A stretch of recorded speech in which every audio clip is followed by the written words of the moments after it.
Lesson 21. I am determined to see things differently. The idea for today is obviously a continuation and extension of the preceding one. This time, however, specific mind-searching periods are necessary, in addition to applying the idea to particular situations as they may arise. 5 practice periods are urged, allowing a full minute for each one. In the practice periods, begin by repeating the idea to yourself. Then close your eyes and search your mind carefully for situations past, present, or anticipated that arouse anger in you. The anger may take the form of any reaction ranging from mild irritation to rage. The degree of the emotion you experience does not matter. You will become increasingly aware that a slight twinge of annoyance is nothing but a veil drawn over intense fury. Try, therefore, not to let the little thoughts of anger escape you in the practice periods. Remember that you do not really recognize what arouses anger in you, and nothing that you believe in this connection means anything. You will probably be tempted to dwell more on some situations or persons than on others, on the fallacious grounds that they are more obvious. This is not so. It is merely an example of the belief that some forms of attack are more justified than others. As you search your mind for all the forms in which attack thoughts present themselves, hold each one in mind while you tell yourself, I am determined to see, name of person, differently.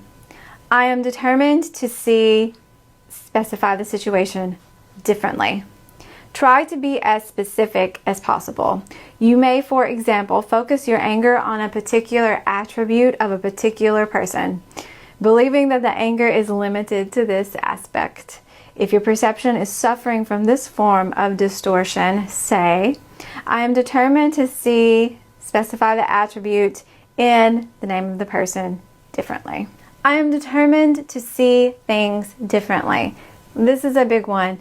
This one is, like I said in lessons past, all about willingness and the little effort, the little willingness that you exert because you desire to have a different life experience. You desire to be happy. You want to be happy. You want to be at peace. You want to have a loving experience. And now you understand that it's the quality of your thoughts that generates your experience, cause and effect. So you're understanding and you're more willing now, as the lessons go by and the exercises go by, to look at the quality of your thoughts and to think differently. I'm determined to see differently. I am determined to see things differently. The Course is introducing a worldview that is 180 degrees, most likely, from what you have thought was true, that has been your experience. And that can be quite shocking and startling at first and hard to move through, hard to shake off all of the things that we have thought were the truest truth in order to get to the truer truth. So that is why we do the Course. That is why we do the workbook lessons. That is why we practice and apply it. This lesson gives us the perfect exercises to specifically apply this concept to certain people, specific people, and specific situations in our lives. Forgiveness is everything in A Course in Miracles. And, I think some people kind of get hung up on that word forgiveness. It has past associations and meaning that comes along with that. I did at first. I was open to all of the very intellectual, spiritual stuff, but forgiveness, what do you mean that's the crux of the Course?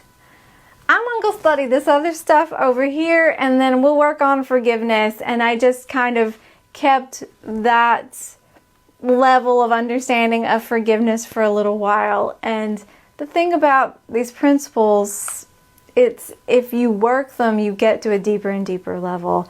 And the Holy Spirit, I'm determined to see things differently. The invitation to the Holy Spirit comes into your mind and helps you to understand on a different level, helps guide your thinking and change things. But I have come to that deeper level of meaning for me with forgiveness is just the way that I'm seeing it. And it helps for me to have compassion and grace when I understand these principles, when I understand how the laws of the universe actually work, and that when I experience how they work in my life. That's why practicing and applying is critical to your understanding. That's how you understand. So for me, being able to see things differently, to understand more and more with every situation that life throws at me in a meaningless world, that I don't know everything about everything. And I can't understand all the factors involved and why, how they have presented. But that's not the highest level of games that we need to be playing here. We need to be playing God's game here. God's law, God's will, God's love, God's reality, even here in this world. And this lesson, I can recall a time when I needed to find peace because I was very upset and heartbroken and felt betrayed and felt just like, you've got to be kidding me. Never expected what happened to have been happening. Upset. And I like to say that there are days when I know the Course works. I know Universal Spiritual Principle works. But I am human and I am on my path in this work and I have my assignments, and there are days when I'm taking the master course today and something happens, and that was one of those experiences where, this is what I do, this is what I teach.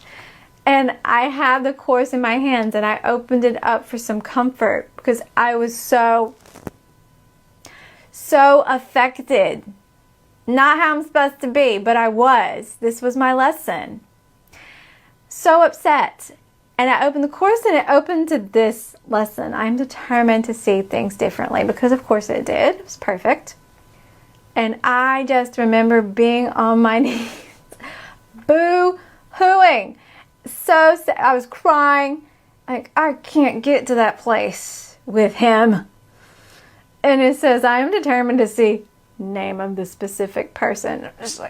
Just even thinking about it, I do not want him and what he did to cross my mind. I cannot apply it to this, but everything within me was like, I opened the book to the page for you. Do it. Be willing. I am determined to see things differently. Just the fact that I opened the book. Good. Step 1. Step 2, God guided me to this page. Great. Say the sentence and put his name in the sentence. So I did. And, did it happen relief immediately? No, but I invited God into my heart and into my mind. And I said, I'm determined to see him differently.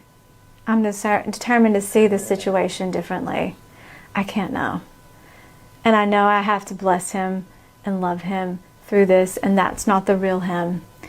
And what happened, I don't know all the situations. This might actually be for my greater good. But right now I'm so upset and need comfort. Please, God, just help me. I'm determined to see things differently because I want to be at peace.